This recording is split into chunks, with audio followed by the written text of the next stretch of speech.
Assalamualaikum warahmatullahi wabarakatuh. Sahabat TBM Kinanti, Bapak Ibu guru hebat dari seluruh Indonesia.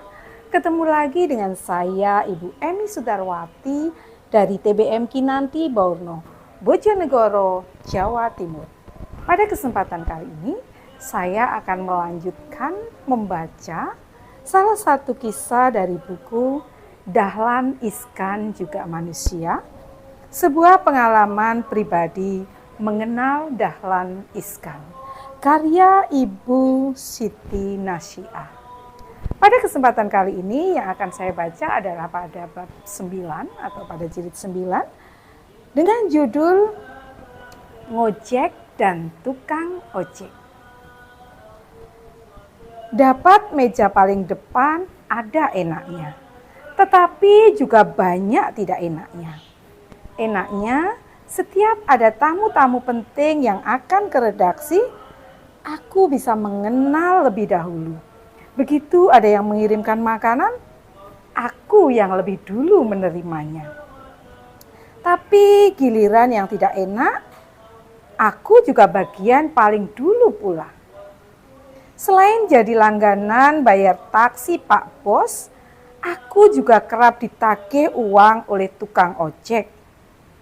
Kok padahal aku di dalam kantor mengetik berita sejak sore. Ojek itu bukanlah ojek yang kunaiki, melainkan ojek yang dinaiki Pak Bos. Entah sudah tidak terhitung lagi berapa kali aku harus nomboi bayar ojek Pak Bos. Yang pasti selain taksi, ojek itu jadi salah satu angkutan favorit Pak Bos saat ke kantor. Memang Pak Bos punya mobil pribadi lebih dari satu.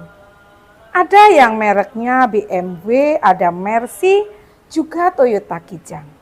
Bahkan 2 mobil untuk kalangan menengah ke atas itu selalu seri terbaru dan paling gres. Untuk BMW warnanya biru, Mercy-nya hitam metalik.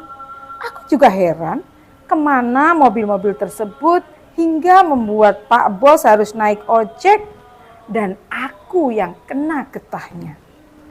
Ditagih uang ojek yang lupa dibayar oleh Pak Bos. Sebelum ditagih tukang ojek, biasanya aku melihat Pak Bos datang dengan terburu-buru, seperti orang tergopoh-gopoh. Dari ruang tamu biasanya langsung nyelonong masuk ke ruang kerja pribadinya. Tidak lama setelah itu kulihat Pak Bos keluar dan menuju meja kerjanya di ruang redaksi. Memang, sebagai pemimpin tertinggi di redaksi, Pak Bos memiliki ruangan kerja khusus. Ruangan itu tertutup dan masih satu bagian dengan ruang redaksi. Ngojek, deadline, dan jalanan macet. Tingginya rasa sungkan menyebabkan nyaris semua orang tidak berani menagih uang ojek. Ketika ada sopirnya menanti di luar, tahu-tahu sopir ojeknya masuk dalam ruangan redaksi dan bertemu denganku untuk menagih. Jika kebetulan aku tidak ada, biasanya diantar satpam. Maklum, satpam Mabes Karah Agung selalu berjaga dengan cara keliling kantor. Jadi kalau ada orang asing selalu terdeteksi.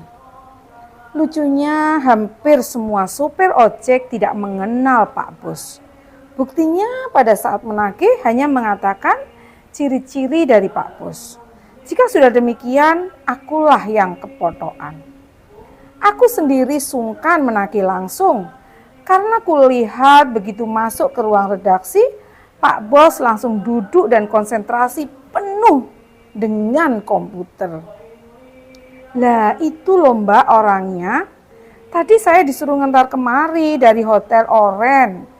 Sekarang Hotel Mojopahit di Jalan Tunjungan. Ucap tukang ojek yang kebetulan berani masuk ke ruang redaksi Setelah menunggu cukup lama, tukang ojek itu celinguan dan mencari-cari Pak Bos.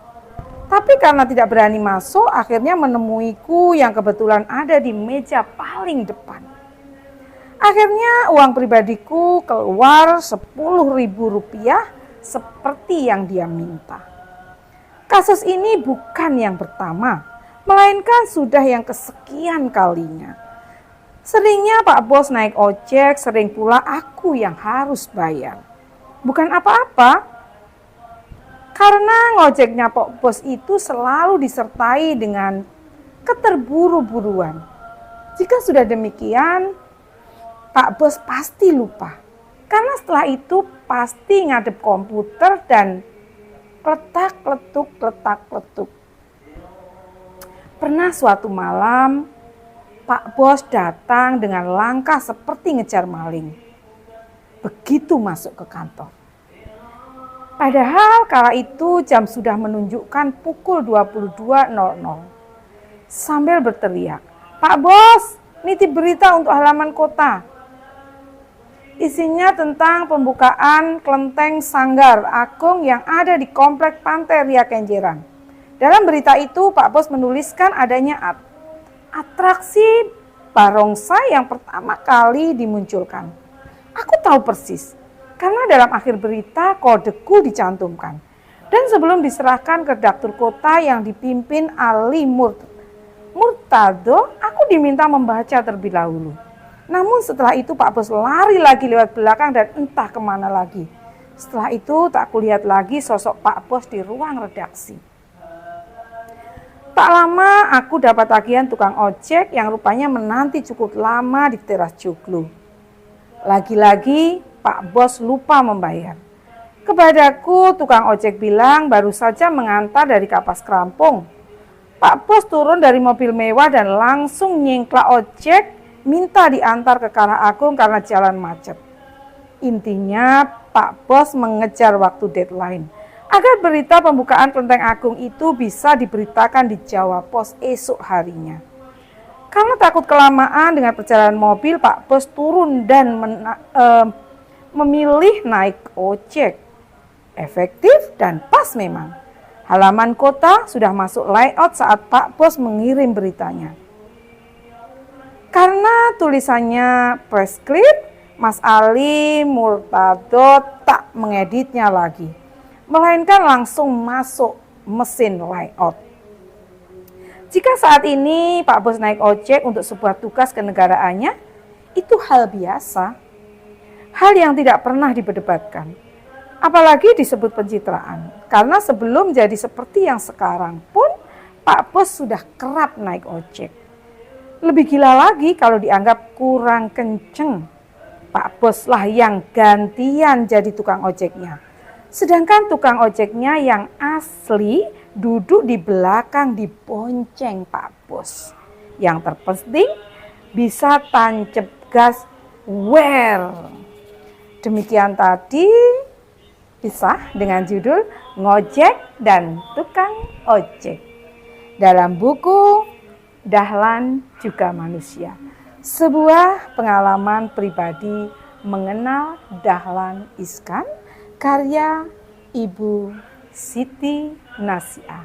Terima kasih atas segala perhatiannya dan mohon maaf jika ada kekeliruan. Terima kasih. Wassalamualaikum warahmatullahi wabarakatuh.